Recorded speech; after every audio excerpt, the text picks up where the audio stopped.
The drama revolves around Baek Sa-eon, a man from a prestigious political family. His talents have propelled him to become the youngest presidential spokesperson in South Korean history. Prior to this, Baek Sa-eon worked as a war correspondent, hostage negotiator, and lead broadcaster. However, his marriage seems to be less than ideal. He's trapped in a marriage of convenience with Hong Hee-ju, a woman rendered mute since childhood due to an accident. She is the daughter of a newspaper magnate and currently works as a sign language interpreter for the court and television stations. For 3 years, Baek Sa-eon and his wife have lived together without any real communication, not even sharing meals or a bed. They maintain a facade of a perfect couple, but the reality is far different. Then, one day, Hong Hee-ju is kidnapped. This abduction changes everything about their marriage. Let's delve deeper into the story of this unusual couple. The press releases news of Baek Sa-eon's secret wedding.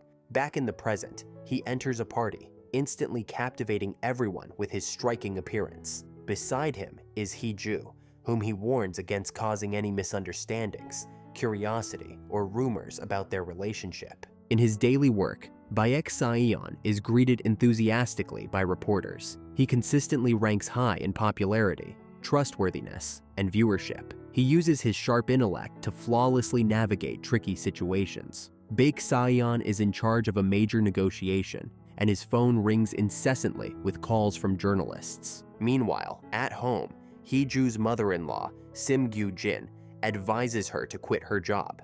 With the election campaign starting in a month, as Baek Sa-eon's wife, she needs to focus on supporting him. Her own mother, Kim Yeon-hwe, criticizes her for failing to capture her husband's heart despite being his wife. On her way home, Hee-ju's car malfunctions, suddenly taking off on its own. Despite her attempts to regain control, the car stops in the middle of the road. She recalls a software that can hack into a car's Jeep. Suddenly, a large vehicle barrels towards her, terrifying her as it passes. A figure in black appears, watching her from a distance. The figure then remotely locks the car doors and gets in. At his office, Baek Sa-eon receives a call from an unknown number.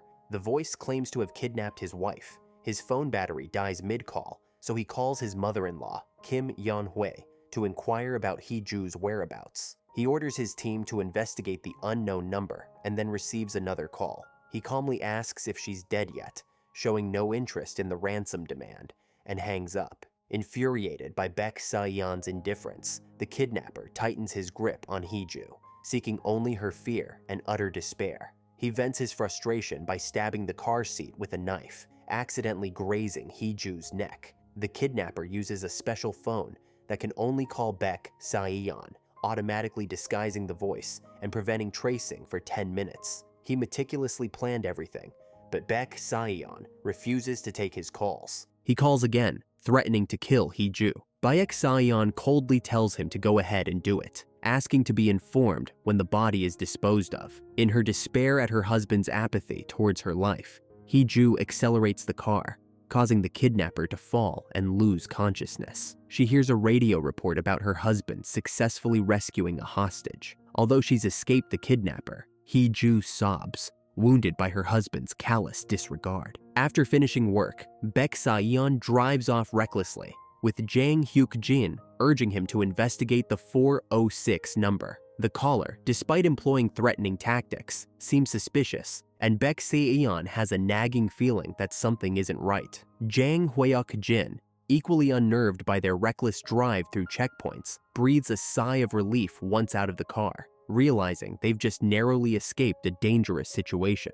Meanwhile, Hee-ju has returned home, cleaned herself up, bandaged the cut on her neck, and is cooking as if nothing happened. Seeing her safe and sound, Baek Sa-eon is relieved, but his comment about her being alive angers her. He receives a call informing him that the anonymous caller couldn't be traced, and further investigation is required for the 10-minute call. Wanting to ensure her safety without revealing their marital status, Baek Sa-eon arranges for someone to escort Hee-ju to an event needing a sign language interpreter for the ambassador's deaf wife. He emphasizes that it's not a couple's outing, cautioning her against misinterpretations. Back in her room, Hee-ju receives a text from her mother, Kim Yeon-hwe, ostensibly asking if she's home but truly concerned for her son-in-law. She constantly praises Baek Sa-yeon. The next day, Hee-ju practices sign language for an action film at her office, much to her colleague's astonishment. Her colleague mentions Baek Sa-yeon's videos, confessing her past admiration for him and his textbook-like precision, even wishing to appear on screen with him, if only for a second. Now, however, her feelings have changed. Hee-ju feigns boredom, claiming to have watched his videos too many times. At the event, Hee-ju introduces herself solely as an interpreter, denying any personal connection to Baek Sa-yeon. He then reveals that his wife also has a physical challenge, and, to protect her from unwarranted attacks, he has kept their marriage private. His words touch Hee-ju, and she drinks to mask her sadness, expressing her desire to leave once her work is done. Baek Sa-yeon refuses. "You just need to stand silently beside me? Is that so difficult?" he asks. Hee-ju signs back, questioning him if he thinks she's deaf because she can't speak, and if he believes she has no feelings. After a barrage of signed reproaches, Baek Sa-yeon only understands the insults, jerk, and despicable. He asks if she just insulted him. Hee-ju replies that she probably isn't the wife he's referring to, and walks away. Baek Sa-yeon, brooding, receives a call from the 406 number. He asks if the caller failed to kidnap her. Silence. He then questions the caller about future plans to harm her. The caller recounts details from the party, actions and gestures that unsettle Baek Sa-yeon. The caller claims to know who his wife is, despite the secrecy, and states that Hee-ju isn't his real wife. The caller then mentions Hong In-ah, the eldest daughter of Kyung, the woman he was supposed to marry, who ran away before the wedding and remains missing. The caller accuses Baek Sa-yeon of using his sister-in-law as a hostage and demands he leave Hee-ju and return to his true fiancée. Unbeknownst to Baek Sa-yeon, the caller is his wife, Hee-ju. She demands he set things right, threatening to expose his private life and sabotage his father's election campaign. Baek Sa-yeon refuses to comply with this arrogant ultimatum to leave Hee-ju, asking why his person is being dragged into this. "Your person?" Hee-ju scoffs, asking if he knows what happened to his precious person. She was nearly scared to death, and her car overturned. She berates him for his heartlessness in allowing his wife to be threatened. A noise outside startles them. Baek Sa-yeon, enraged, punches the wall. He's never been so curious about anyone before. He vows to catch the culprit himself. Hee-ju abruptly ends the call, unsure if she's lost or if he's taken the bait. Hee-ju stealthily slips away, but is quickly discovered by her husband, Se-yeon. He pulls her into a room and questions her, asking if she's hiding anything from him, specifically about the accident and the threatening incident. After confirming the arsonist's story was true, Se-yeon asks why she hadn't told him about such a serious matter. She thinks to herself that he'd only said to call him when it was time to dispose of a body. He checks the wound on her neck, even though his own hand is still bloody. Se-yeon reminds her to always stay with her bodyguard, to go to the hospital for a checkup, and then leaves. His subordinate reports that the call was under 10 minutes, making it untraceable. The phone was likely operated by an organized group. When asked about leads, Se-yeon says the perpetrator knew more than they thought, and requests a full guest list from the party. He'd send a voice recording to filter out any voice modulation.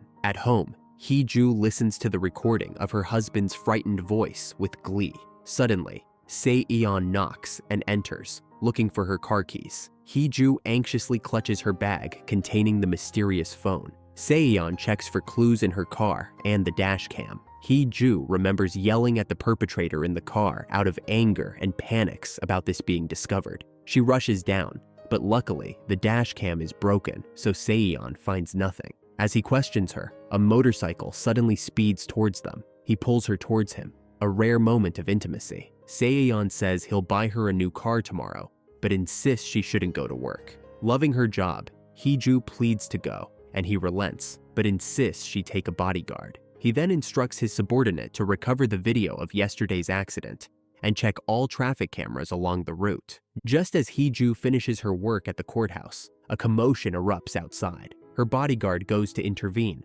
unaware that someone is approaching Hee-ju. Hearing the noise, she thinks the man in black has returned to eliminate her. After resolving the incident, the bodyguard realizes Hee-ju is gone and alerts Se-yeon mid-meeting. Se-yeon abandons everything upon receiving the message. The bodyguard then messages that he's found Hee-ju with a man. It turns out to be her close friend, Ji Sang-woo. The bodyguard sends a picture, commenting on his good looks, which makes Se-yeon jealous. He reminds his subordinate that he is there to protect, not take pictures. The two friends catch up, and Ji Sang-woo mentions he'll be at the broadcasting station, where Hee-ju works as an interpreter for a dead-end case he's taken on. Back home, Hee-ju's mother, Kim Yeon-hui, brings revealing outfits, preparing for Hee-ju's conjugal duties. Hee-ju had agreed to this in exchange for her father's placement in a top nursing home, forcing her to maintain the marriage and fulfill her wifely obligations. Her mother warns that if anything happens to her, her father will be back on the streets the next day. Resigned, Hee-ju puts away the special gift. Kim Yeon-hui knows that using her father as leverage is Hee-ju's weakness. That night, after showering, Hee-ju holds the mysterious phone and the revealing outfit, wondering what her mother's expression will be like when she finally escapes this prison. Just then, the 406 number called. Se-yeon waits 5 seconds before answering. The voice on the other end offers him a choice: abandon everything or pay. Calmly, he questions how they know Hong In-ah is his wife, as the public believes otherwise. He also asks if they are close to him, as only family knows this. Hee-ju panics and quickly reiterates the consequences of not paying. Se-yeon firmly states there will be no deal. Seeing his stubbornness, she sends a provocative photo, a mole on her thigh, accompanied by suggestive stalking. Since he's never been intimate with his wife, Se-yeon immediately counters, suspecting a fake photo used for blackmail and defamation. He cites Article 13 of the Sexual Violence Act, threatening the caller with prosecution for online sexual harassment. Hee-ju finds it amusing that he claims to know her so well. She insists the picture is real, challenging him to verify it himself. After hanging up, Hee-ju realizes she has trapped herself, as the call exceeded 10 minutes. Se-yeon's team has narrowed down the caller's location. He orders an investigation based on the limited information. Furious at his suspicion, Hee-ju poses in front of a mirror, taking more pictures, then hides under the covers, waiting for her husband. Se-yeon quickly arrives and checks her thigh. Despite her efforts, he pulls back the covers. Their eyes meet, leaving her stunned and momentarily captivated by his handsomeness. He mentions his office is hiring a sign language interpreter, suggesting she work alongside him, then leaves. Looking at the kitchen, Se-yeon recalls 3 years prior, his young wife dozing at the dinner table, waiting for him. They danced, but she was too shy to meet his gaze. Back then, he told her not to feign affection.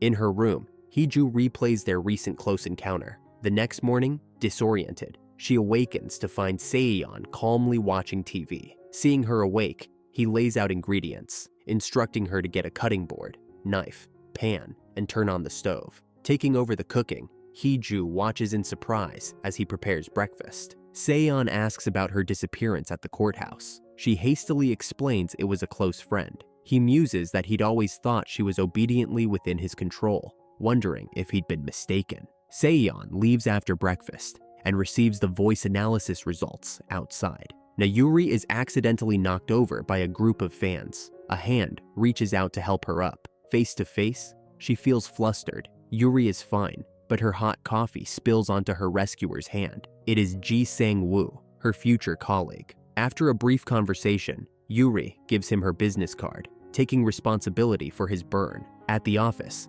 Se-yeon replays the encrypted recording, unable to decipher the voice. Hee-ju visits her father, Najin Cheol, at the hospital, finding him singing and putting on a show. She sighs, telling him he doesn't need to perform anymore. Only with him can she truly express her feelings. Despite his diminished mental state, he still supports her dream of becoming an interpreter. Hee-ju bursts into tears, confessing that since becoming Hong In-ah, she hasn't had a single day of peace, pretending to be mute and living in a shadow. That night, Se-yeon visits his friend, Jang Hyuk-jin, inquiring about an anonymous person, sending revealing photos of his wife and threatening to leave her. Despite not knowing the husband's identity, Hyuk-jin is convinced of an affair. Later, Se-yeon waits for the 406 number to call. He answers and hangs up on the second call. He warns the person to prepare for consequences in 5 minutes, then hangs up again, infuriating Hee-ju. She buys a drink to cool down and waits the 5 minutes, feeling like an eternity. On the third call, The voice taunts her to wait like a good dog before disconnecting, leaving Hee-ju terrified. She frantically searches for her husband, finding no trace of him and unable to reach him. She falls asleep on the sofa, worried. The next morning, news reports a large explosion at a nearby office building, injuring many people. A person wearing a black costume carrying a delivery bag was seen ascending the stairs before the blast. The HBC network had exclusive audio of the bomber's call, which was Hong Hee-ju's threatened voice, digitally altered. Horrified, she dropped her glass. Baek Sa-yeon returned home covered in soot. He approached her, stared intensely, then lifted her onto the table. He declared that recent events were illogical, and he needed to uncover the real Hong Hee-ju, demanding her cooperation. He started to lift her skirt, but she stopped him. He asked if she wanted to remove it herself, or if he should. Hong Hee-ju quickly grabbed her notebook, wanting to ask about his injury. Baek Sa-yeon explained that a crazy person had delivered something to his private office. He snatched the notebook back, stepping closer, suggesting that the person didn't know who he was and couldn't have guessed his identity. But why did it seem like they knew so much about her? He reached out and touched Hong Hee-ju's thigh, checking for the distinctive mole. As Baek Sa-yeon hesitated, she suddenly pushed him away, grabbing her notebook back. Confused, she demanded to know what he knew about her and what he was trying to check. Suddenly, Park Do-jae called, interrupting the interrogation. Later, Hong Hee-ju was picking up broken glass when Baek Sa-yeon appeared. He wanted her to get her phone so he could check for signs of hacking. After handing over her phone, Hong Hee-ju hurried to her room and retrieved a hidden second phone. Panicked, she deleted the photo of the long legs with the mole and then turned off the phone, returning it to its hiding place. At his company, Baek Sa-yeon checked the messages on the phone, remembering that Hong Hee-ju was close to someone named Ji Sang-woo. He opened their message thread and found a picture of them together at Nuri Dream Village. Meanwhile, at the broadcasting station, a meeting was in progress. Ji Sang-woo suddenly remembered something he hadn't told anyone. After a moment of contemplation, he revealed that there was an orphanage called Nuri Dream Village. He had grown up there. Everyone was stunned, unable to believe he had lived in such a place. Ji Sang-woo continued, explaining that about 20 years ago, in the same town as the orphanage, there was a huge mansion belonging to an incredibly wealthy family. That's where he first met a young boy who was visiting from Seoul. The boy's room was filled with all kinds of toys. They played together happily every day, until one day, during a thunderstorm, Ji Sang-woo ran away after witnessing something terrifying. Everyone leaned in, eager to hear what happened next, but the ringing of a phone startled everyone in the room. Ji Sang-woo had a lunch appointment and excused himself, leaving the meeting. Baek Sa-yeon was looking at his phone, researching Nuri Dream Village, when Kang Young-woo brought him a soothing tea for his upset stomach. Just then, Baek Sa-yeon received a phone call and stepped out, leaving the tea untouched. He went to meet Park Do-jae to examine the explosive device they were investigating. Park Do-jae explained that while it was simple to make, it was powerful. Fortunately, the device in this case hadn't fully detonated. Its main components were acetone and hydrogen peroxide, so the police had been questioning nearby pharmacies. Baek Sa-yeon asked about the voice modulator and learned that current software was unable to crack it, but they were trying a new version. Ji Sang-woo was having lunch with Hong Hee-ju when, coincidentally, Na Yu-ri appeared. She greeted them, explaining that she also had an appointment there. Before leaving, she asked them not to stare at her guest, as it would make him uncomfortable. Later, in a quiet restaurant, suddenly, Na Yu-ri spotted her guest arriving and stood up, calling out loudly to him. Hong Hee-ju turned and saw Baek Sa-yeon approaching. She choked, wondering what he was doing there and hoping he wouldn't acknowledge her. She tried to avoid him, but he spotted her and called her name. Meanwhile, Jung Won-bin was questioning the police investigating the case. Suddenly, they heard an explosion and ran outside. Jung Won-bin spotted a suspicious figure in black clothing and a mask and gave chase. After a long pursuit, a car struck the fleeing figure, allowing Jung Won-bin to apprehend him. Back at the restaurant, the four of them were eating together. Baek Sa-yeon was bothered by the apparent closeness between Ji Sang-woo and Hong Hee-ju. Suddenly, Jung Won-bin called to report that he had caught the suspect and found a large quantity of homemade bombs in his house. However, Baek Sa-yeon didn't think this was the person they were looking for, suspecting it was just the arsonist. That night, Hong Hee-ju went to the garage to get her car, but it wouldn't start. Suddenly, the garage door closed, and the automated system began moving her car. To her further surprise, the car radio turned on, playing a music channel. Feeling trapped and terrified, Hong Hee-ju didn't know what was happening. When the security guard finally opened the door, she quickly started the car and sped away. Back home, Hong Hee-ju grabbed her hidden phone. Just then, Baek Sa-ayon returned home and saw her rushing out. Knowing it was dangerous for her to go out shopping at this hour, he offered to go instead. She immediately called him on her other phone, demanding to know why he was hesitating. Did he not take her threat seriously? Baek Sa-ayon simply asked what Hong Il-kyung wanted to achieve by making him divorce Hong Hee-ju. He declared that he would never give them what they wanted, and Hong Hee-ju realized he wasn't planning to leave her. The next morning, Na-jin Cheol was being wheeled outside by a nurse for some fresh air. The nurse, realizing she had forgotten his blanket, went back to get it. Suddenly, a figure appeared behind Na-jin Cheol, placing a jacket over him. It was Hong Il-kyung, who began to wheel him away. Meanwhile, Hong Hee-ju was surprised by a video call from her father. However, upon hearing his voice, she became terrified, fearing for Na-jin Cheol's safety. Hong Il-kyung gloated that she had used his phone to threaten Baek Sa-ayon. Hong Hee-ju was horrified when he held up a bag of bloody teeth. She rushed to the hospital to see her father, who was thankfully unharmed. The police, however, now had the teeth. Suddenly, Na-jin Cheol woke up, repeating phrases Hong Il-kyung had said during the call to Hong Hee-ju. Overwhelmed with fear, Hong Hee-ju collapsed. Later, she was taken to the police station for questioning.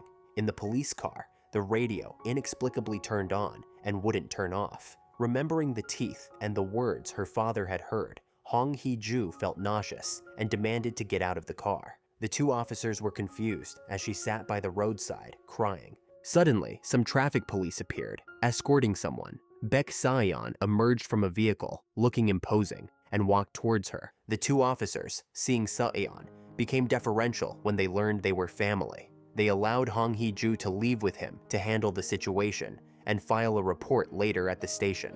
In the car, Sa-ayon was furious, questioning why someone would do such a thing. He declared that he would take care of Na-jin Cheol and move him to a different nursing home. Hee-ju, touched by his concern, sobbed uncontrollably. That evening, they went to a hotel to talk privately. Someone had been targeting them, from her car to his office, and now even Jin Cheol's nursing home. Se-ayon hadn't involved the police yet, but if this continued, he would have no choice. If Hee-ju had been the victim instead of him, the police would be investigating her. Therefore, before that happened, he urged her to tell him anything she was hiding. Seeing her hesitation, he didn't press her further. Sa-ayon went to the door and pushed in a cart of food for her. He had something to attend to and left her to eat, rest, and recover from the shock. Sa-ayon went to a restaurant to meet his parents for dinner and to discuss business. Baek Woo-young was displeased that his daughter-in-law wasn't present. Later, Hee-ju unexpectedly arrived and joined them.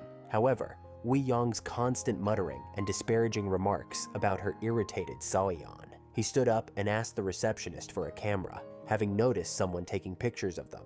He addressed the situation directly. Baek Sa-ayon, the spokesperson, is having dinner with his father, Baek Woo-young. Will he support his father's candidacy? Is that the headline you want? He continued. Whether or not I support his campaign is my decision. As for coercion, threats, or subtle manipulation, Woo-young, you can keep dreaming. Enraged, Woo-young threw a glass at them. Sa-ayon reacted quickly, pulling Hee-ju into his arms and shielding her. Baek Woo-young, furious, grabbed Sa-ayon by the collar and berated him. Sa-ayon shrugged him off, saying, "You'll stop at nothing to control me. You're only a presidential candidate because of grandfather. At least walk through the door yourself. Don't whine and expect your son to push you through." Se-ayon and Hee-ju entered the elevator. He acknowledged that he knew she wanted a divorce. She was only a replacement for her sister, unable to speak up for herself and protect herself from his family's insults. He told her they were people who could easily discard their children, so she shouldn't listen to or dwell on anything they said. Back home, Se-ayon received a phone call and let Hee-ju go upstairs first. Park Do-jae informed him that the police analysis revealed the teeth were fake and stained with animal blood. Upstairs, Hee-ju retrieved the burner phone, fearfully wrapped it up, and threw it in the trash. She took the trash bag outside and encountered Se-ayon. who offered to take it out for her. However, she clutched it tightly, refusing to let him have it. Just then, she received a call from director Han Jin-yi, congratulating her on getting the job at the presidential office. The next morning, Park Do-jae reported to Se-yeon about the voice modulator. He explained that by analyzing the sound waves alongside the soil sample,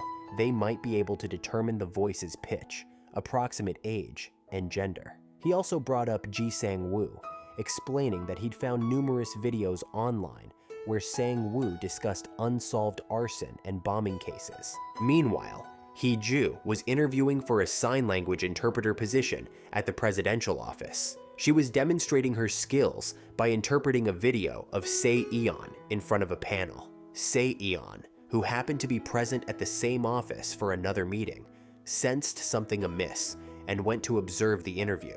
He noticed Hee-ju signing even before he spoke in the video. Knowing that Hee-ju had been extensively practicing for this role, Se-yeon requested that several more videos be played randomly to further test her abilities. The panel was impressed with Hee-ju's flawless interpretation. However, Se-yeon remained suspicious because he had chosen the videos at random, varying in both time and content. Yet Hee-ju's signing remained perfectly synchronized with his speech. Thinking quickly, Hee-ju explained her proficiency as stemming from an obsessive passion for sign language. She had practiced tirelessly, observing the movements of Se-yeon's lips and teeth as he spoke. She claimed to be able to anticipate the syllables from the subtle sounds his tongue made against the roof of his mouth. That evening, Se-yeon sat in his office, reminiscing about shared childhood memories with Hee-ju. He received a text from her, thanking him for transferring Jin Cheol, her father, to a better hospital. Suddenly, Hee-ju received a notification on Hong In-ah's social media account, displaying a familiar photo. Panicked, she retrieved In-ah's discarded phone from the trash. At the same time, Se-yeon was driving home and called Ji Sang-woo to inquire further about him. Learning that Sang-woo grew up in an orphanage triggered a memory for Se-yeon of a photo taken at the Nuri Dream Village. After ending the call, he received a call from an unknown number regarding Hong In-ah. The caller claimed that Se-yeon's family had always wanted In-ah, and Hee-ju was merely a placeholder. He urged Se-yeon to leave his current wife before In-ah's return complicated matters. Se-yeon retorted that the last person In-ah met and kissed before her disappearance was him, and they had mutually agreed that she might never become his wife. Frightened, Hee-ju quickly ended the call just as Se-yeon arrived home. Se-yeon apologized for underestimating her abilities during the interview. He acknowledged that she performed well, but reminded her that the results weren't official yet. At the Chungwoon Daily's 70th anniversary celebration, two prominent figures were cutting the ceremonial cake. Upon arrival, Hee-ju was pulled aside by Kim Yeon-hwae, her mother, who questioned Na Jin-cheol's sudden hospital transfer. Upon learning that Se-yeon was responsible, Yeon-hwae became angry, accusing Hee-ju of risking the chairman's wrath by letting Se-yeon know about Jin-cheol's situation. Hee-ju went to the rooftop to think and noticed a missed call from Se-yeon. Standing on a chair to get better reception, she called him back. She lamented that she was a gloomy replacement for his fiancé, who disappeared a day before their wedding, and that she was merely an appendix to Hong In-ah's story. Se-yeon disagreed, arguing that she wasn't gloomy, just observant. He pointed out that people were often rude to her first, and she didn't count out money. She only cared for her mother. As he spoke, Se-yeon took the elevator to the rooftop. Hee-ju, deeply moved by his unexpectedly kind words from a man who usually treated her as invisible, was crying softly. She turned at the sound of the elevator and was startled to see Se-yeon standing there. Despite his suspicions, only now hearing her voice did Baek Se-yeon realize that the person he had been speaking to on the phone was his wife, Hong Hee-ju. Seeing him, she stumbled backward. Luckily, Se-yeon reached her in time, and they both tumbled to the ground, thankfully unharmed. After she walked away, his colleague pinpointed the location of the scammer's phone. He was close by. Hearing this, Se-yeon glanced back at Hee-ju and saw her entering the elevator. Worried for her safety, he took the stairs, but upon reaching the party, he found her safely seated inside. Finally, the event ended, and they returned home together. Once home, Se-yeon asked about the scar on her leg. It turned out that when she was a child, practicing to be a broadcaster, Her mother had barged in and forbidden her from speaking. She silenced her and threw away all her materials. Overwhelmed with sadness, Hee-ju ran outside, tears streaming down her face. Halfway down the street, a large dog appeared and chased her, resulting in the injury. Sa-yeon had carried her home. Despite being chased, she hadn't screamed or made a sound. After examining the scar, Sa-yeon walked away. He began to question the 20-year silence she had maintained and wondered how much longer she could endure it. That night, lying in bed, Hee-ju replayed Se-yeon's words from their phone conversation, unable to decipher his intentions. Se-yeon, too, lay awake despite the late hour. He contemplated confronting her about her secrets, but the thought of her questioning him in return left him speechless. He hesitated at his bedroom door, unable to decide. The next morning, in the meeting room, the lack of sleep from the previous night caught up with Se-yeon. He struggled to focus on his subordinate's report and took a short break in the restroom. A subordinate was having a warm conversation with his wife. As he exited, he bumped into Se-yeon. Startled, he dropped his phone. The two men then stood under a tree talking. Se-yeon simply wanted advice on marital communication and the implications of keeping secrets. After receiving his answer, Se-yeon walked away. Over at Hee-ju's company, all eyes were glued to her phone. Everyone was waiting for the text message announcing the results of the job interview. Hee-ju was a sign language interpreter applying for a position at the presidential office. When the message finally arrived, she was the first to open it. Seeing her somber expression, everyone assumed she hadn't been selected. To their surprise, the message revealed that she had passed the interview. The room erupted in cheers. Hee-ju, intending to share the good news with her father, suddenly realized the futility of it and instead navigated to Se-yeon's profile. Unsure of what to say, she accidentally sent him a heart emoji. On the receiving end, Se-yeon was startled by the unexpected heart. He blinked, thinking he was mistaken, but the emoji remained on his screen. Hee-ju, equally flustered, didn't know what to do. Se-yeon stared at the heart, speechless. He typed and deleted several messages before finally replying. Hee-ju, nervously anticipating his response, was relieved to find that he hadn't questioned her, but simply offered his congratulations. At lunch, Se-yeon received another message from her. He put down his utensils, a smile spreading across his face as he typed his reply. He ended up sending a long message, which he then criticized to himself for being too formal. His colleague, overhearing his comment, mistook it as a complaint about the toughness of the meat. The conversation then shifted to finding a suitable gift for the new interpreter, eventually settling on a suit. Meanwhile, Ji Sang-woo and Na Yuri visited Sang-woo's childhood home, now abandoned and overgrown with weeds. The house had a gloomy atmosphere, unnerving Yuri. Sang-woo's stories about a cat and a young boy who had lived there only added to her unease. Sang-woo had eventually been taken to an orphanage, while the other child had disappeared without a trace. That evening, Hee-ju arrived at the store Se-yeon had directed her to.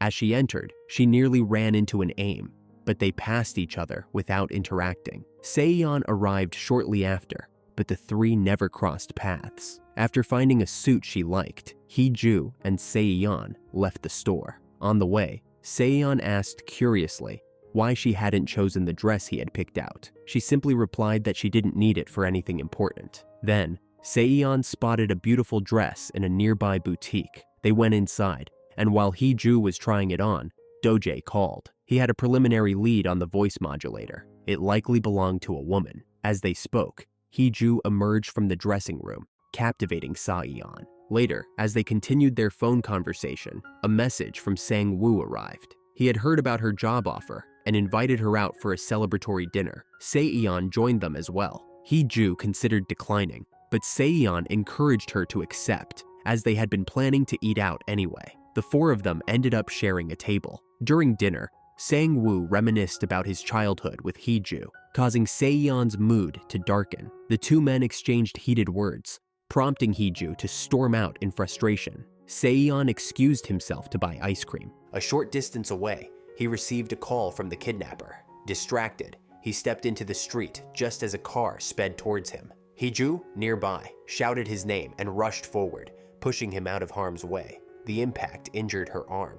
Se-yeon, frantic with worry, wanted to take her to the hospital, but she refused. Seeing her insistence, he didn't press the matter. Meanwhile, Yuri returned home, replaying their encounter at the mall in her mind. She had texted Hee-ju, but hadn't received a reply. It was Hee-ju's first day at the presidential office. Her inability to speak led to an awkward situation, which Se-yeon smoothly diffused. He even announced his intention to learn sign language, and Hee-ju began teaching him. During a lesson, their hands brushed against each other. That evening, at the welcome dinner for the new staff, everyone was present. Midway through the meal, Dojae called Se-yeon outside. The voice analysis had yielded new information. Dojae was now certain the voice belonged to a woman in her 20s, someone close to Se-yeon. Se-yeon, looking at Hee-ju, couldn't shake a growing suspicion. He drank heavily, something he never did at work functions. Se-yeon was escorted home first, with Hee-ju following later. Finding him drunk and unable to care for himself,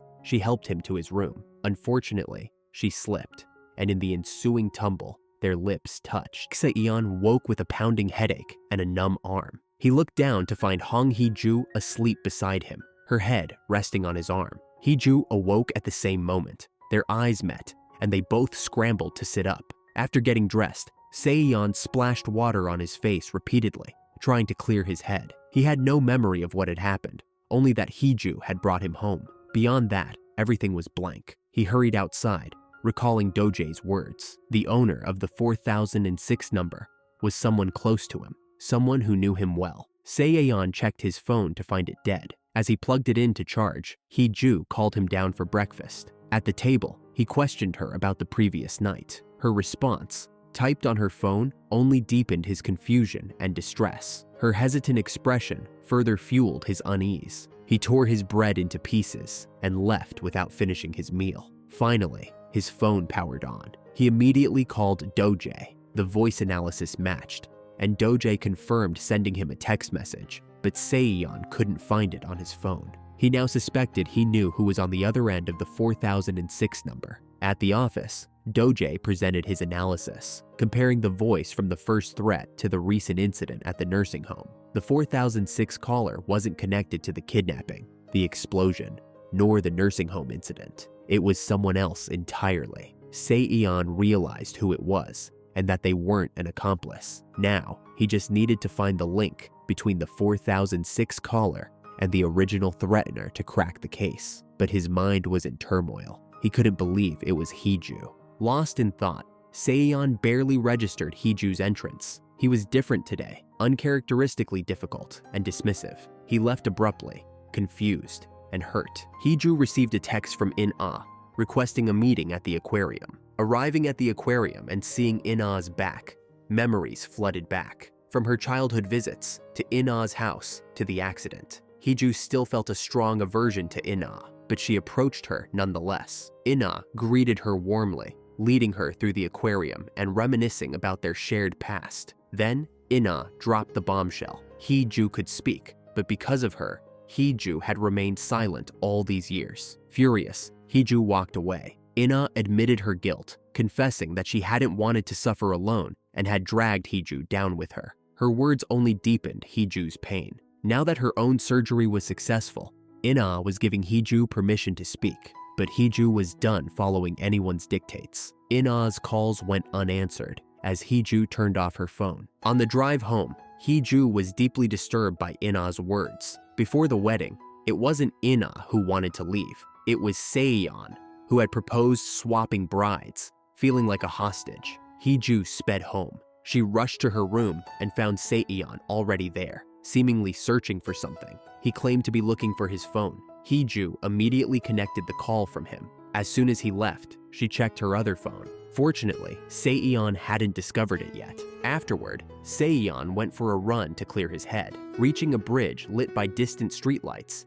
he received a call from 4006. Now, he knew who was on the other end. They agreed to ask each other one question at a time, promising complete honesty. She asked first, at the wedding, did you meet with In-ah and finalize the agreement about me taking her place? Se-yeon answered, yes. His turn. Is Hee-ju being threatened? She replied, yes. Now, it was her turn again. Did you send Hee-ju away so In-ah could escape her arranged marriage? His answer was, yes. He explained that as a child, he suffered from nightmares. Whenever they occurred, He would go next door and watch his young neighbor practice sign language. Unconsciously mimicking her brought him peace, but that little girl had no one to rely on, nowhere to go. To her, the house she lived in felt like a prison. He wanted to help her escape, but he hadn't realized he'd become her second prison. Now, it was his question. "Hee-ju, do you want a divorce?" Silence hung heavy on the line. Saeyeon continued, "Whatever you want.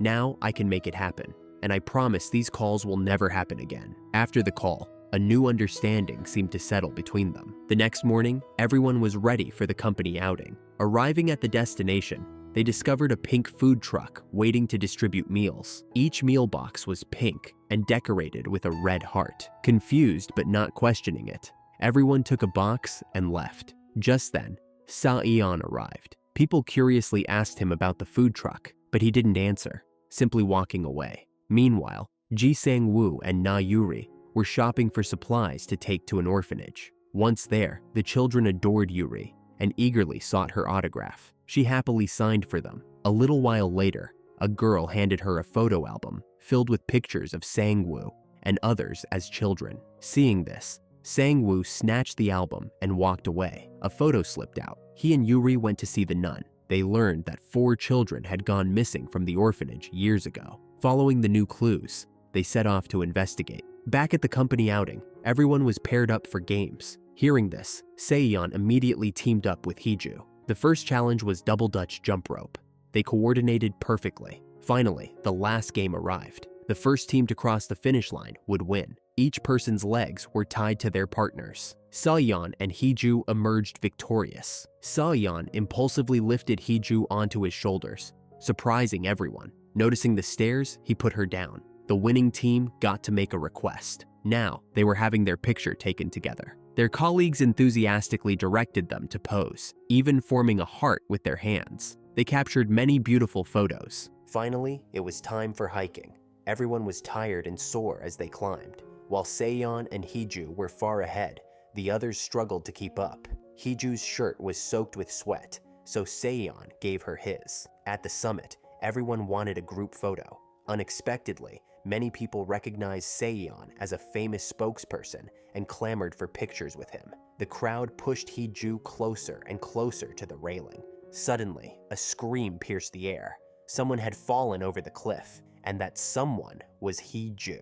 Saeyeon was frantic. Rescue teams arrived quickly, deploying drones to search, but there was no sign of her. Saeyeon refused to give up, searching everywhere, but she remained missing. Meanwhile, Hee-ju had regained consciousness at the bottom of the ravine. She was in pain and remembered being pushed. Unable to dwell on it, she reached for her phone, but it wouldn't power on. After a moment, she decided to use the burner phone, but hesitated to call. If she called Saeyeon, he might discover her secret and think she was in league with whoever pushed her. After an internal struggle, she dialed Saeyeon's number. He hadn't been answering any calls, waiting for one in particular.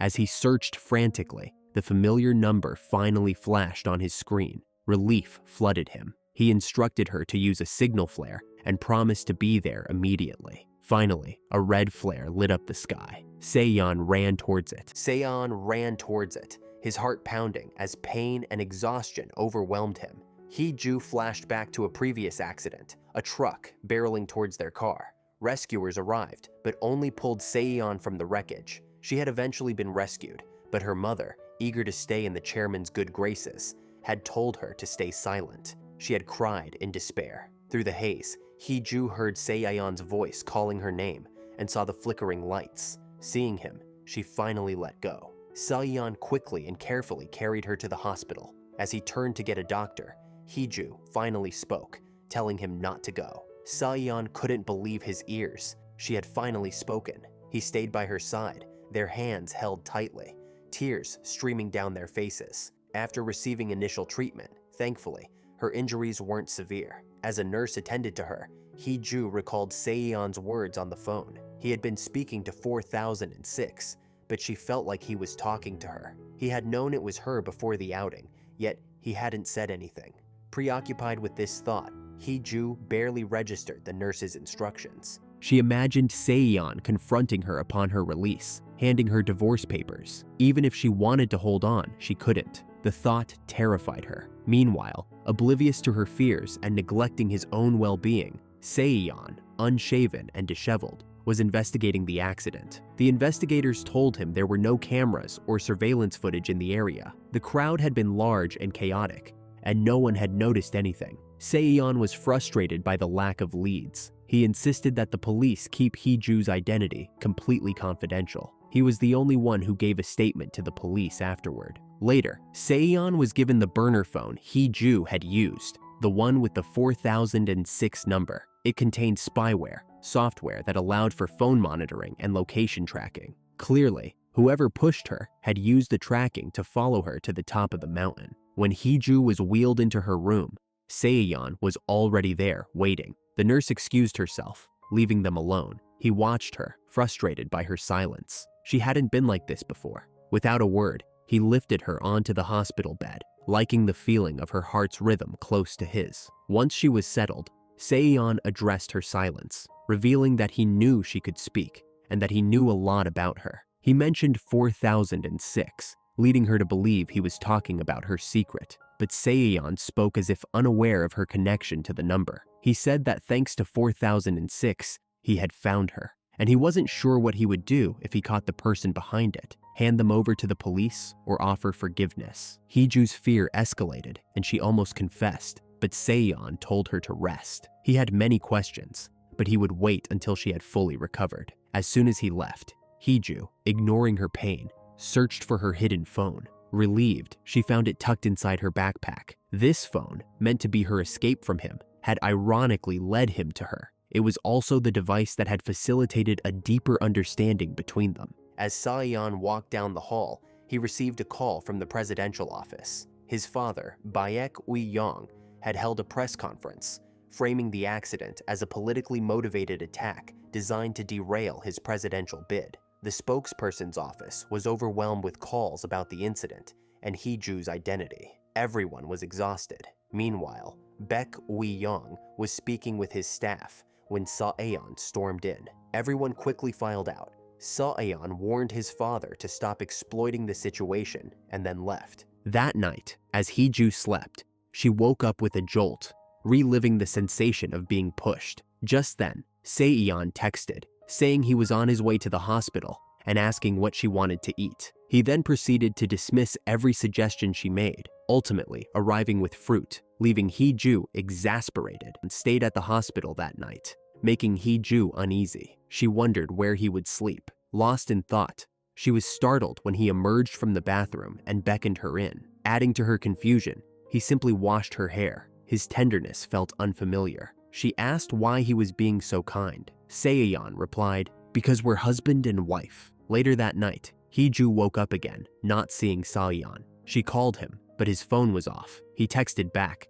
saying he was waiting for another call. Moments later, she called him from the burner phone. He answered immediately. "Thank you," he said, "for letting me know where to find Heeju." He then described the person behind the number, mentioning her age, gender, and even calling her beautiful. Heeju was irritated. Why do you care if the person threatening you is beautiful? The next morning, Yuri arrived at the television station to report the news, barely able to process the enormity of the situation. She went live. Heeju watched as Yuri announced the incident, revealing that Heeju had been pushed. This confirmed that Saeyeon was the target, and Heeju was collateral damage. Yuri then described the suspect's appearance, matching the details Heeju had given Saeyeon the previous night. It became clear that their phone call had been a collaborative effort to expose the perpetrator. He wanted the person responsible to pay for Heeju's pain and fear. Somewhere, a man with shifting eye colors raged, smashing objects in his frustration. He hadn't expected the sketch to be so accurate, but pushing Heeju hadn't been part of his plan. Someone else had done that. Their plan had targeted Saeyeon, not Heeju, but now someone else wanted to harm Heeju. In the hospital, Heeju watched the news about Saeyeon. He had taken full responsibility, even providing a sketch of the suspect. As she watched, Saeyeon called. Just as she was about to answer, another call came in. Seeing the unfamiliar number, Heeju knew who it was. Terrified, she dropped her phone, but when she picked it up again, she saw a text message from him. "I'm on my way." Heeju ran to the door and locked it immediately.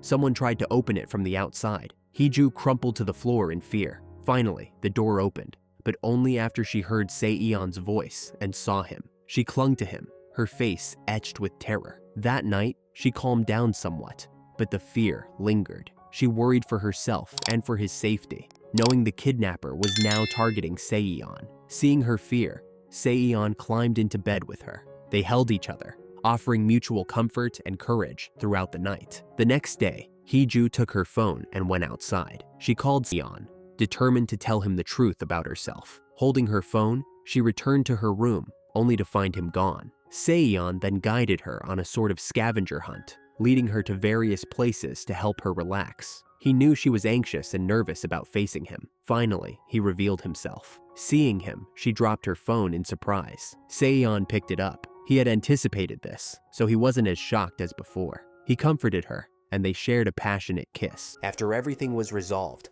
all misunderstandings and regrets were laid bare following a kiss. Now, Hong Hee-ju was enjoying a meal cooked by Baek Sa-eon. It tasted especially delicious, infused with his sincerity and love. From now on, they decided to spend more time together at home, communicating more openly to avoid the cold, distant atmosphere that had developed between them. Baek Sa-eon shared how he felt having her there. "This is what home feels like," he said. He described how, in the past, coming home to someone waiting for him with the lights on had brought him happiness and peace of mind. During their conversation, Hong Hee-ju showed him the threatening messages from the mysterious phone. Now, Baek Sa-eon understood her fear that day. He assured her everything would be resolved and she didn't need to worry anymore. The black phone remained their secret. Hee-ju insisted they keep it confidential, suspecting the perpetrator could be someone close to them. Se-eon agreed. The following morning, Hee-ju woke up to find Se-eon gone. He wasn't anywhere to be found. She called him repeatedly, but he didn't answer. Hee-ju cried, fearing something terrible had happened, but it was all a dream. She rushed to his room and found him there. Relieved, she entered. As she reached out to touch his face, Se-eon woke up and pulled her into bed with him. He had the day off. Moments later, he received a call from the presidential office about an emergency. Rushing to the office, he found it empty. Confused, he didn't realize the call was a setup to give him a break. The staff had prepared a surprise, knowing he rarely took time off. They were worried he was exhausted. Se-eon was speechless. Just then, Park Do-jae arrived with news. Se-eon's father had held another press conference, and someone had sent funeral flowers with a threatening message. The sender claimed to know what Se-eon had done. Do-jae had traced the threat and located the sender. Se-eon immediately drove there. Meanwhile, Hee-ju was at home when her mother, Kim Yeon-hui, arrived. Her mother knew about the incident, but Hee-ju tuned her out when she mentioned the perpetrator's name. Just then, a text message arrived. Seeing Hee-ju's disinterest, her mother left after offering a string of advice. The message was from the threatener. He mentioned Se-eon and sent a video. Hee-ju recognized the video as being connected to a child abduction case from years ago at the orphanage. Ji Sang-woo received a message from Hee-ju asking to meet. He agreed. They met at the orphanage, and after she questioned him about the kidnapping, Sang-woo drove her somewhere. Following the address, Se-eon arrived at a deserted house. Inside, it was dark, and everything was covered with sheets. He used his phone's flashlight to navigate. As he moved through the house, he heard voices. Se-eon followed the voices he'd heard upstairs, but instead of finding people, he discovered a playing video. After it ended, a threatening message appeared on the screen. Meanwhile, Sang-woo had driven Hee-ju to the same house. He noticed the open gate, but didn't think much of it as it was getting late. Sang-woo decided to take Hee-ju home. As he backed out, Se-eon, from upstairs, spotted Hee-ju in Sang-woo's car on the road. Sang-woo was tailgated and aggressively honked at. He tried to speed away and evade the pursuing car, but eventually stopped. It was Se-eon who had blocked his car to take Hee-ju home. Seeing Se-eon, Sang-woo slammed his car door and started to get out alone, but Hee-ju opened her door and went with Se-eon.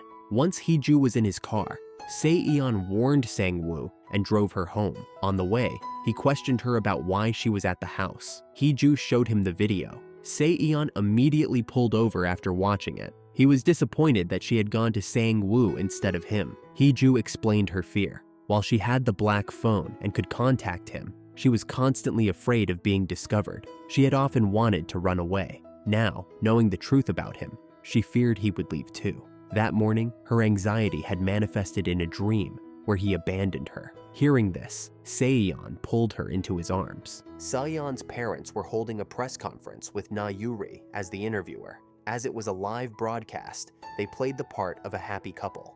Finally, she addressed the camera directly, offering words of encouragement to Saeyeon, but subtly directing her message to someone else, her biological child. On Heeju's side, she had returned to work. Everyone was overjoyed to see her safe and sound, unharmed. To celebrate, they prepared a symbolic broadcast segment on climate change for her. Heeju was thrilled. Meanwhile, Saeyeon was holding a press conference on strengthening political ties between the two countries. However, the reporters were more interested in Saeyeon's personal situation. News of the threats against him had everyone raising their hands to ask questions. Saeyeon played the video of the threat for everyone to see. He announced that whoever could decipher the clues within the video would be granted an exclusive interview. Upon hearing this, everyone began trying to decode the message. Heeju was treating everyone to a meal to celebrate landing her job after the interview. Everyone was cheerful, and her manager even teared up, having mentored and witnessed Heeju's growth. Putting aside any somber thoughts, they enjoyed their meal together. After dinner, Heeju went to the presidential office. In the elevator, she encountered Saeyeon. Moments later, when the elevator emptied, Saeyeon immediately took her hand. He used the sign language she had taught him to ask if she had eaten. They conversed through gestures, their communication becoming increasingly fluent. In the president's office, Saeyeon's colleague held a piece of paper. It was news from an old man at a fishing tackle shop, along with a message. Saeyeon immediately rushed to the location. On the way, he recalled his childhood fishing with an elderly man. The man had cared for him after he left his family, and he had lost contact with him since. He remembered the words on the note and a memory from a childhood evening. While sleeping, he heard cries for help. Saeyeon went outside and witnessed a man attempting to drown a child. He tried to speak out, but the old man covered his mouth and pulled him away, forbidding him from going outside at night. Finally, Saeyeon arrived at the shop, only to find it engulfed in flames. It was late, and Baek Saeyeon hadn't returned home. Moments later, the doorbell rang. It was Hong In-ah. She brought the DNA test results for Saeyeon and his father. In-ah was afraid Hong Heeju would be hurt. While she disliked Heeju's mother, she didn't dislike Heeju. In-ah wanted to share this so Heeju could choose not to live in pain anymore. But upon seeing the test results, Heeju wasn't surprised. It seemed Saeyeon's behavior and words had prepared her for this day. Heeju had her choice to make. She wasn't deceived by anyone. Everyone had their secrets. She chose to be with Saeyeon willingly. Hearing this, In-ah offered no further advice. After In-ah left, Heeju continued calling Saeyeon, but as before, no one answered. She called the police, but they said they couldn't do anything until 6 hours had passed. This only increased Heeju's worry. She mentioned Saeyeon's past experiences with threats and bombings, but when the police asked for a name, she hesitated and disconnected the call. Overwhelmed with anxiety, she went to Saeyeon's parents' house. However,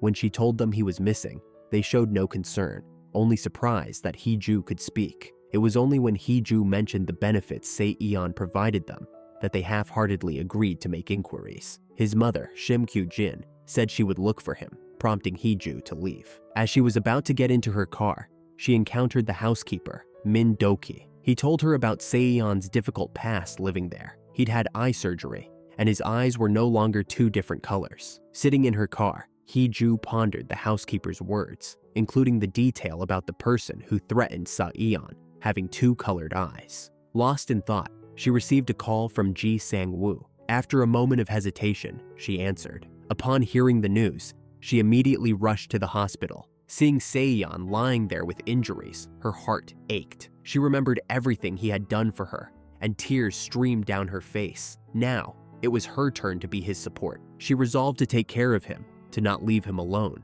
While in a coma, Saeyeon dreamt of the past. He remembered a childhood day fishing when he saw a group of elegantly dressed people, including a child. The eldest was his grandfather, Baek Jang-ho. Another man carried a large black bag. Saeyeon, paying them no mind, went to find his adoptive father. He saw him preparing to go out to sea, carrying the same strange black bag. Saeyeon called out to him, but his father forbade him from calling him dad and pulled him inside. warning him not to go outside no matter what sounds he heard. That night, Saeon heard cries for help and went outside. In the river, he saw a man trying to drown a boy. The boy saw him. As Saeon was about to speak, his adoptive father covered his mouth and dragged him back inside. Soon, the cries stopped, replaced by the sound of approaching footsteps. Saeon was terrified. He saw that the man who tried to drown the boy was the same elderly man he had always seen as his replacement. The dream haunted Saeon. When he woke up, he got out of bed and wandered around, encountering a young girl using sign language. This somehow calmed him. Back in the present, Saeon lay in his hospital bed, struggling to open his eyes. The first person he saw was Hee-ju. Overjoyed, she immediately called the doctor. Outside in the hallway, Hee-ju met Ji Sang-woo. Hearing that Saeon had awakened, Sang-woo went to visit him. Saeon asked about the elderly man. Sang-woo took him to see the man, who was still in a coma and receiving treatment. Saeon revealed that he was the child raised by the elderly man. He thanked Sang-woo for saving him. He also revealed that the person who threatened his life and the person connected to Sang-woo's investigation were one and the same. Later, back in his room, Saeon reread the messages Hee-ju had sent while he was trapped in the fire. When a nurse came to check on him, Hee-ju was nowhere to be found. Worried, he asked the nurse. Learning she wasn't outside, he called her, but there was no answer. A sense of unease washed over Saeon. On one side, Hee-ju returned home and frantically searched for the killer's phone. She took it to the police station, preparing to hand it over when Saeon arrived. Seeing him injured, she was deeply worried. However, after he persuaded her, she decided not to give the phone to the police, fearing for both their safety. Afterward, Hee-ju returned to the hospital with him. After taking care of Saeon, Hee-ju was about to leave when he held her hand, wanting her to stay. She agreed, lying down beside him. They talked for a while, and she drifted off to sleep. As she slept, Saeon watched over her. When his phone rang, it was Sang-woo, informing him that the old man had woken up. Saeon immediately went to see him. After their conversation, he learned the whole truth and asked about the location of the children. The next day, at the press conference, Saeon and Hee-ju, his interpreter, took the stage. They exchanged happy glances as they worked together. Afterward, Saeon went to the location the old man had given him to search for the children. Upon arrival, tears welled up in his eyes as he saw them. Meanwhile, Hee-ju was being driven home by Saeon's close assistant, Park Do-jae. However, instead of taking her home, he drove to a deserted area. Hee-ju fell unconscious due to the drug water Do-jae had given her. At the same time, Saeon was lost in thought when the investigator he had sent reported back on Do-jae's identity. The man who was driving Hee-ju, extremely worried, Saeon called Do-jae, but he didn't answer. He also called Hee-ju, but couldn't reach her, increasing his anxiety. While unconscious, Hee-ju dreamt of a happy life with Saeon, just like any other couple, going out together and having playful arguments, but she didn't wake up. Outside, Do-jae saw Saeon's calls, but ignored them, letting the phone ring. Then, he grabbed a bat and went to see the real kidnapper. This angered Do-jae, fearing exposure. Meanwhile, Saeon went to the address of the old fisherman. He arrived just in time to see the real kidnapper threatening him. Saeon instantly understood everything, but it was too late. The two men started fighting. However, Do-jae was no match for the real kidnapper. He brutally beat Do-jae, seemingly enjoying it more with each blow, like a monster awakening within him. On the other side, Saeon received an address from the real kidnapper. He quickly drove down the dangerous road to get there. Upon arriving, he anxiously called out Hee-ju's name and searched for her. However, she was nowhere to be found. He only saw a boat with a black bag. Saeon rushed to the boat, opened the bag, and discovered Do-jae inside, badly beaten and stuffed into the bag by the real kidnapper. Saeon tried to wake Do-jae. Fortunately, he was still alive. When Saeon asked about Hee-ju's whereabouts, he noticed a black car nearby. The real kidnapper was sitting inside with Hee-ju. Saeon desperately chased after the car, yelling Hee-ju's name. She woke up, hearing his voice. Looking up, she saw her captor grab Saeon's head, disorienting him and causing him to crash into the bushes. Seizing the opportunity, Hee-ju escaped. Two people were embracing when the other man suddenly reversed his car at high speed. Saeon instinctively shielded Hee-ju, falling to one side with her in his arms. Furious, Saeon rushed to the car, flung open the door, and confronted the real kidnapper, declaring he would take back everything that belonged to him. The kidnapper simply laughed and went further, claiming he wanted Hee-ju as well. This provoked Saeon to hit him. Unexpectedly, the kidnapper pulled out a knife. Just then, Do-jae ran forward and shoved the kidnapper. The knife plunged into Do-jae instead. The kidnapper knocked to the ground, quickly threw the knife and ran away. Saeon and Hee-ju frantically tried to staunch Do-jae's bleeding wound. However, the blood flow wouldn't stop, and Do-jae grew weaker, eventually losing consciousness. Soon, the police and paramedics arrived. Once everyone was safe, Saeon was heartbroken. He couldn't believe the person he had trusted implicitly had betrayed him. He felt sorry for Do-jae, who had been manipulated into committing such a reckless act. Saeon blamed himself for entrusting Hee-ju to Do-jae, putting her in danger. Hee-ju comforted Saeon, telling him it wasn't his fault and urging him not to blame himself. Meanwhile, the real kidnapper was using alcohol to clean his own wound. He swore revenge on those who had wronged him. He recalled returning to the mansion where his mother lived and seeing the picture of his grandfather, Baek Jang-ho, the man who had ruined him. He was filled with rage, but before him stood his mother, who had never abandoned him. The kidnapper had told her that her son was dead and brought another boy to replace him. Because of this, for all these years, she hadn't loved Saeon, who wasn't her biological son, and continued to yearn for her real son, him. Now, seeing her son in this state, she couldn't bear it. Tears welled in her eyes as she reached out to him. Suddenly, a group of bodyguards burst through the door, armed with stun guns to protect her son. She took the electric shock and collapsed before escaping.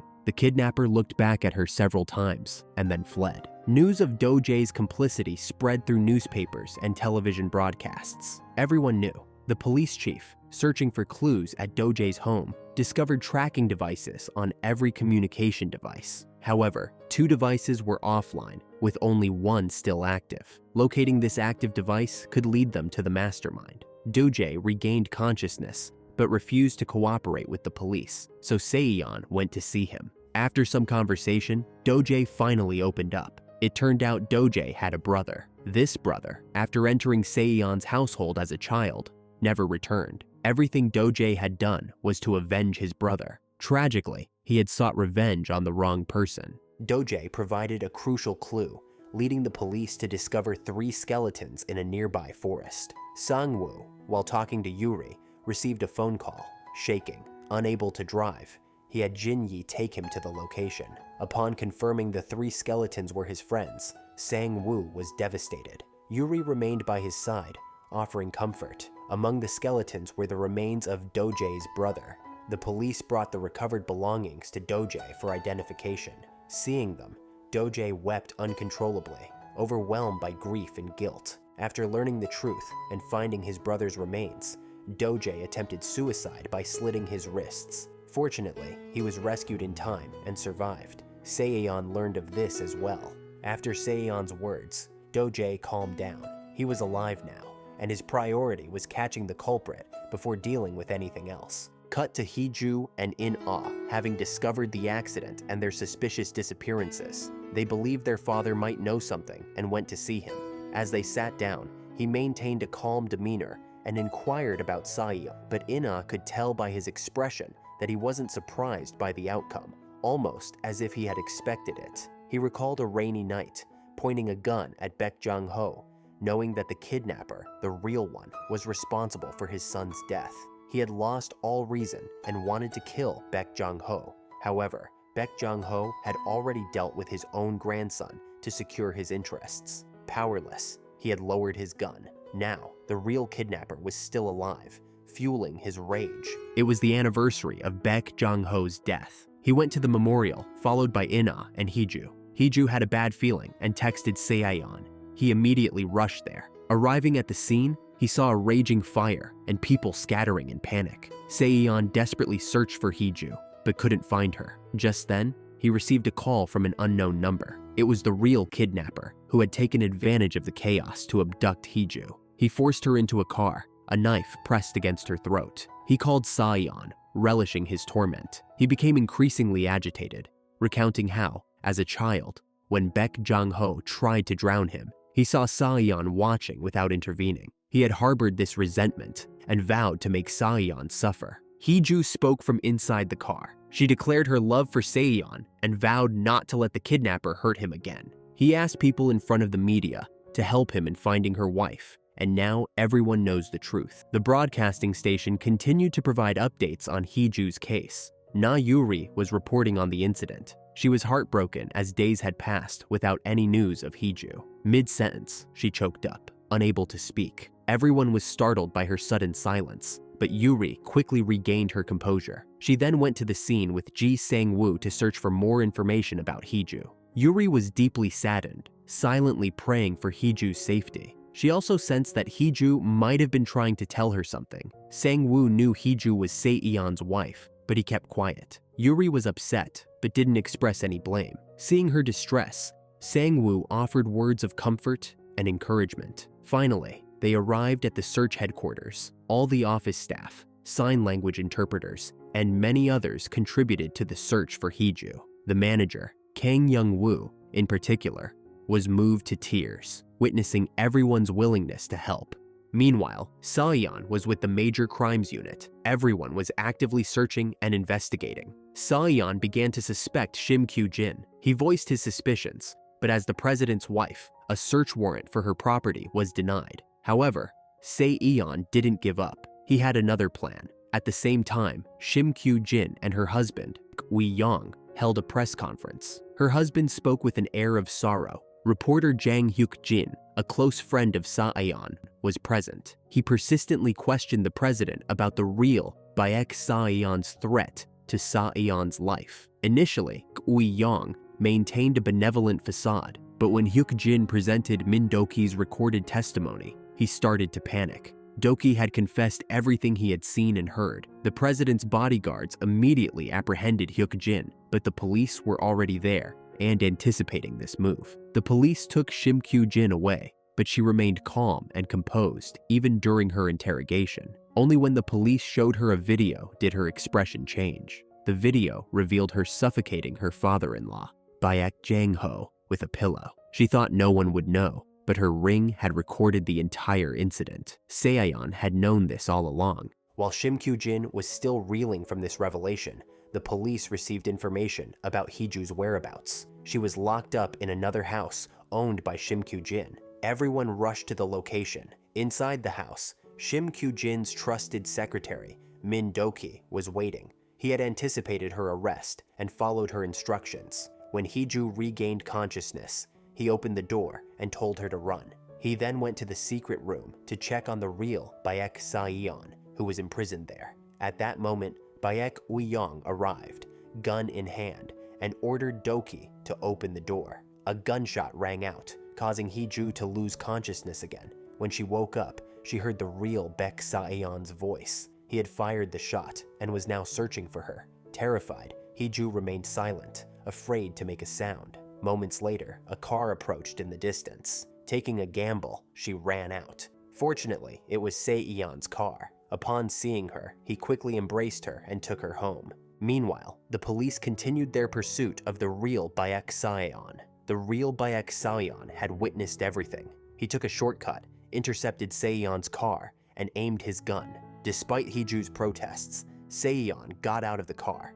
He was going to settle the score. The man laughed maniacally and pressed the gun to Saeon's head. While Saeon was frozen, the man whispered something in his ear, causing Saeon's face to contort in anguish. The man shot Baek Saeon. He collapsed in a pool of blood. Months passed, but Hong Hee-ju never forgot what happened. Baek Saeon had vanished. Hee-ju waited for news of him, convinced he would return. Every phone call brought a flicker of hope, but it was never him. He had seemingly disappeared off the face of the earth, unreachable by anyone. His assets were donated to charity, but Baek Saeon was conspicuously absent from the press conference announcing the donation. His job was assigned to someone else. His belongings were cleared away. Everyone in the office was heartbroken. Those involved in the malicious dealings were exposed and punished accordingly. It was revealed that Baek Saeon had resisted arrest and been subdued on the spot. His mother, Shim Kyu-jin, was devastated and requested the highest penalty,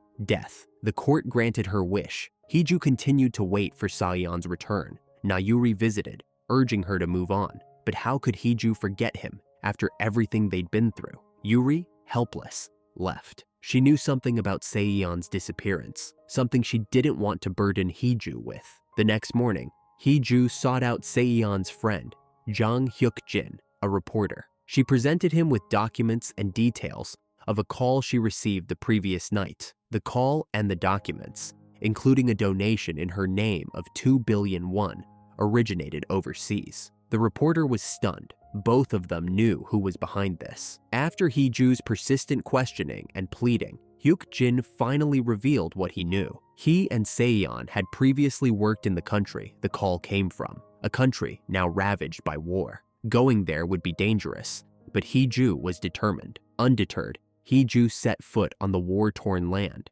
Before reaching her destination, she visited a school for deaf children, where the headmaster welcomed her warmly. When she asked about a place where she could watch the sunset, he warned her of the danger, mentioning armed soldiers in the area. As his car drove away, Hiju emerged from behind a tree. She followed a path that led her to a church. There, she was captured by men in black who patrolled the area. They blindfolded her and forced her into a vehicle with other captives, all similarly bound and blindfolded. They seemed to be heading towards a base. The convoy stopped abruptly when a vehicle hit a landmine. As the men disembarked and another vehicle went for help, a car suddenly raced towards them. From the pursuing vehicle, someone freed the captives. As Hiju was helped out, the men in black reappeared. A high-speed chase ensued, with the rescuer's vehicle dodging bullets and using the cover of trees and darkness to evade their pursuers. Reaching safety, Hiju removed her blindfold. Standing before her was Baek Seyeon.